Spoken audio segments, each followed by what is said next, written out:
Hey everybody, I'm making a short video to explain these clinical pathways, why we made them and what the purpose of them is. So the clinical pathways, the ones we have so far, thanks to Cammie, Rebecca, Haley, Dr. Hines, Dr. Conway, Dr. Johnsey, and Donna, we kind of put these together initially. The goal, and this should be a document that we update and add to and modify monthly as we move forward. The goal is to help us practice the most up-to-date evidence-based medicine for our patients. And it's no shame when you're a little out of date.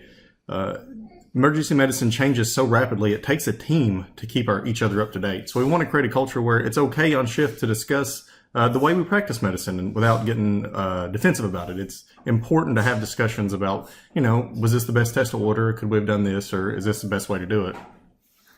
So the purpose of these clinical pathways is for a focused discussion and a best practice that we can all share.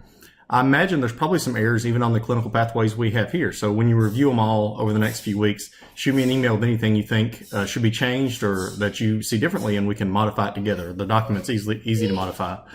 So I just flip through it together just so you can see what we're working with. First, we created a physician must-see list. This is really, a lot of this is to help new APCs when they come on in training or new doctors when they join the team, so they can see stuff that it's important to be collaborative on. And this is not all inclusive. Obviously, there's some stuff that we know a physician needs to see. This is stuff that we see sometimes missed. Sometimes when there's an admission, sometimes we dodge it. Transfer, sometimes the doctor doesn't come see it. And you need to make sure you see all the things on this list. I'm not going to read them all to you, but this is something to review. Other basic stuff, we go over laceration repairs, best practice for laceration repairs, an excellent teaching thing, numbing medications, dog bites when you need to do rabies, all that kind of stuff. The one I wanted to touch on today would be the flu one, because flu's coming up, and I'm going to give us an example of how we're going to use this. Hold on, Ollie wants me to open his. Gummy bears. Here, Ollie. All right, croups on there, head trauma. All right, influenza. I just want to stop on the influenza pathway, and we'll go over this. We won't go over them all today. I just want to go over one and give you some examples of how we use this to interact.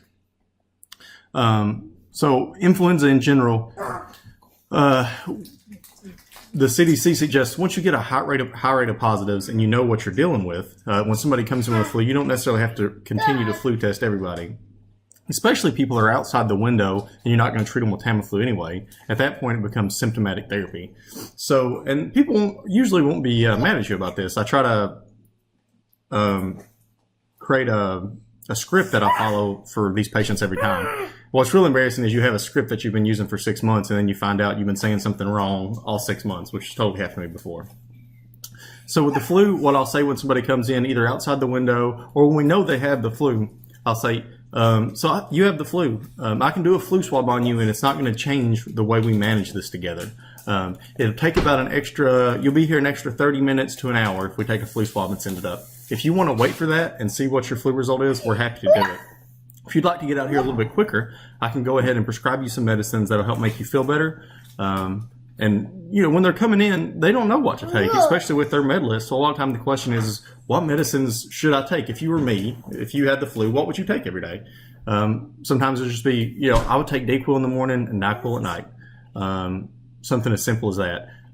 Explain the risk benefits of Tamiflu if they are in the window, and then I'll talk about what they can expect over the next week. You're at day 2 of illness. I think you'll get about the same or a little worse tomorrow, and then 5 to 7 days from now, you should see yourself getting much better and back to normal.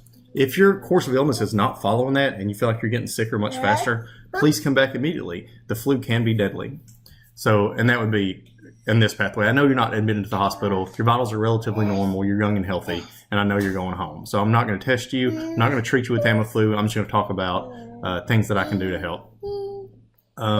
Now, admitted to the hospital is completely different. If you're going to admit them to the hospital, you need to test them, and if you're highly suspicious for it, you probably need to go ahead and treat, because that person's in a very sick population. And I'm going to use antibiotics and Tamiflu both. I'm going to have a conversation with the inpatient doctor.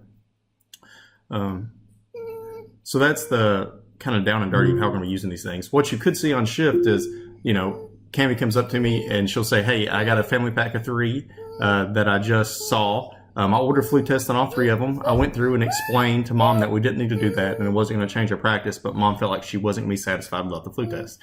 And I'll say, Cammie, thank you for practicing good evidence-based medicine. Thank you for taking the time to explain that to the mom. That means a lot. Or in the reverse, I'll go up and see that tests have been ordered, and I'll say, hey, did you know this is outside of our pathway? Did y'all talk about it at all with the family, or are you aware that it's outside the pathway? And then they'll say, yeah, I talked about it, and they said, whatever. So one last thing on flu I wanted to show you guys. This is from Mark, our lab director. He sent over, this is our specific flu test. This is what we use. It's a direct fluorescent assay. The part I want you to show is this is the sensitivities and specificities compared to culture. So that's using culture as the gold standard. And it's actually a pretty good test. All comers, all ages, you're getting about 89% sensitivity with a specificity of about 96%. The lowest you're going to see is here in this 22 to 59 year age group. And we're probably mostly getting nasal swabs. Some people may be getting deep enough to get nasal pharyngeal, which is a better test. Probably mostly getting nasal swabs. So 22 to 59, you can get sensitivities as low as 73%. So that means you could be telling 3 out of 10 people they don't have the flu when they do. And so that's a lot of the reason why when you start getting a lot of positive flus and you know that we're in the middle of flu season, you can start just telling people they have the flu and treat them appropriately. We're clinically good enough to do that and, be in a safe range with that. So this is there for you guys to review it as needed. If you guys want this document, I can forward it over as well.